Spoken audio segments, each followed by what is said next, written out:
Okay, a health alert for you right now. Fewer than 40% of folks who go into cardiac arrest outside of a hospital get the urgent help they need before professional help can get there.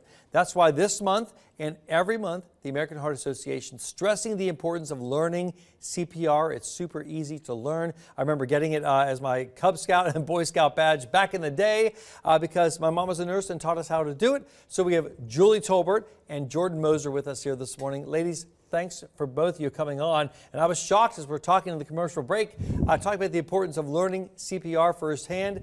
Julie and Jordan, you know exactly what this means. Why, Jordan? One day Julie came in and she coded and I was right there to help her. Where were you exactly when you say she came in? Were you at work? I was at Delhi Skyline, yes.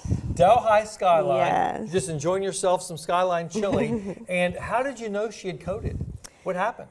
Her son was on the phone with 911 and she was on the floor at that point. And where had you learned CPR?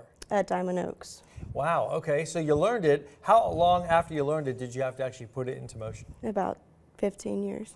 Oh my gosh. It's been a So while, you remembered yes. what to do, right? Yes. All right, so Julie, do you remember any of this happening when, did you remember blacking out? Did you go down? What happened?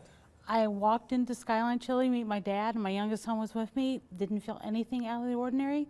Walked in, picked a table, and I remember putting my straw into the cup, and suddenly I said, oh, I went pitch black, and next thing I knew, I woke up and I was on the floor seeing Delhi EMT over me and saying they told me I had coded. I was clinically dead, but a Skyline worker had started my heart, got it started, and they defibrillated me to get me stable to go into the ambulance. That is absolutely incredible. I mean, so you do remember being on the floor. It wasn't that you woke up in the hospital and they're like, here's what happened. You were actually brought back to life literally right there on the floor of the Skyline. Yep. That's an incredible story. So what do you want to tell folks about learning CPR? Did they teach you this? Was this a requirement at Skyline that you had to, as an employee, to learn CPR? No, I learned it because I was actually going to be a STNA back in high school, so that's when I learned it. So.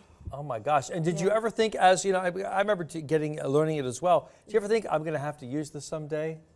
No, not personally, no. What made you leap into action? Just instinct. I told my manager who was standing there, like, I know CPR. He said, let's go over there, and we did, and I'm glad we did. All right, so did you have to do, did you have to clear the airway? Did you have to do chest compressions? You just went right to chest compressions. Yes. And so, I mean, the old adage about using the theme to staying alive, is that still active right now? As long as you keep the heart beating. Just keep the circulation happening. And how long, do you remember how long you were doing it before EMTs got there? 3 minutes, 3 to 3.5 minutes. That's all it was. Did it feel like about an hour? It felt like eternity. It did. The longest 3 minutes of your entire life. It was the longest 3 minutes. So, Julie, waking up, were you sore after it? Yeah, actually they thought I had a heart attack because of the soreness. It ended up being actually an electrical issue in my heart. Really? But, so was it AFib? Yeah. Okay. So did you have to get a, I know my mom had a, what's like the defibrillator they actually insert in there, so in case you have an irregularity, it kind of zaps your heart, right? Connected with the pacemaker, so it'll keep the blood flow and the beat going, and also will defibrillate. Were you feeling any kind of strange, like, I don't feel right, I got a tightness in my chest? Was there anything leading up to it? There was, once they started picking it apart at the hospital, and I just want to say, never ignore symptoms. My heart rate, my Fitbit was doing weird things on my heart, but really? When I was driving, I thought, it's just a glitch. Just a glitch in my watch. Yeah, and I was more out of breath walking, and I thought, it's just my age and I'm not in good health.